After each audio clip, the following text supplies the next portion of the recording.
ఉత్తర దక్షిణ భారతదేశాల మధ్య ప్రాంతీయ విద్వేషాలను రెచ్చగొట్టే ధోరణులు దేశ సమగ్రతకు అత్యంత ప్రమాదకరమని ఆంధ్రప్రదేశ్ ఉప ముఖ్యమంత్రి పవన్ కళ్యాణ్ తీవ్రంగా హెచ్చరించారు. ఇలాంటి విభజనవాద ధోరణులు దేశ శ్రేయస్సుకు ఏమాత్రం శ్రేయస్కరం కావని ఆయన స్పష్టం చేశారు. తాను తెలంగాణ రాష్ట్ర ఏర్పాటును ఎన్నడూ వ్యతిరేకించలేదని, కేవలం విభజన జరిగిన అశాస్త్రీయ విధానాన్ని మాత్రమే తప్పుపట్టానని ఈ సందర్భంగా పునర్ఘాటించారు. తొలిసారిగా ఆయన ఢిల్లీలో ఏఎన్ఐ వార్తా సంస్థ ఎడిటర్ స్మితా ప్రకాష్తో నిర్వహించిన పాడ్కాస్ట్ ఇంటర్వ్యూలో పాల్గొన్నారు.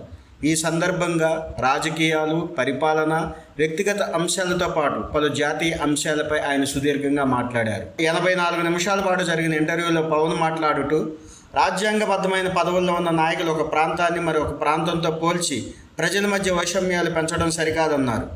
గతంలో కొందరు నేతలు తనను హైదరాబాద్ రావద్దని అన్నారని గుర్తు చేస్తూ, అదే తర్కాన్ని పాటిస్తే రాహుల్ గాంధీ వంటి జాతీయ నాయకులు కూడా కొన్ని ప్రాంతాలకు వెళ్ళవద్దని చెప్పాల్సి ఉంటుందని, ఇటువంటి సంకుచిత రాజకీయాలు దేశానికి తగవని హితవు పలికారు. 570కి పైగా సంస్థానాలను విలీనం చేసి భారతదేశాన్ని పటిష్టం చేసిన చరిత్రను స్మరిస్తూ విభజనవాదం దేశ ఐక్యతకు గొడ్డలు పెట్టు అని అభిప్రాయపడ్డారు.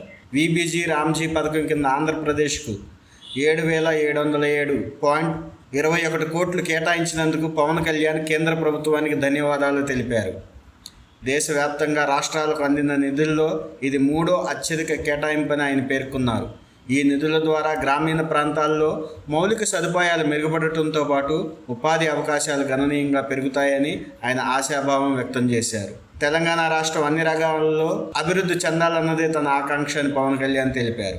తెలంగాణలో కూడా తమ పార్టీ పోటీ చేయాలని పార్టీ శ్రేణులు కోరుతున్నారని వెల్లడించారు. ఈ దేశంలో పౌరులు ఎవరైనా ఎక్కడికైనా వెళ్లే స్వేచ్ఛ ఉంటుందని ఆయన స్పష్టం చేశారు.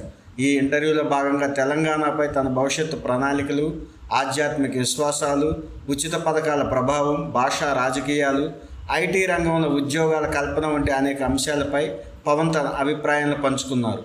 ఎన్డీఏ సమావేశాల నిమిత్తం ఢిల్లీలో ఉన్న తరుణంలో ఆయన పాడ్కాస్ట్లో పాల్గొనడం రాజకీయ ప్రాధాన్యత సంతరించుకుంది.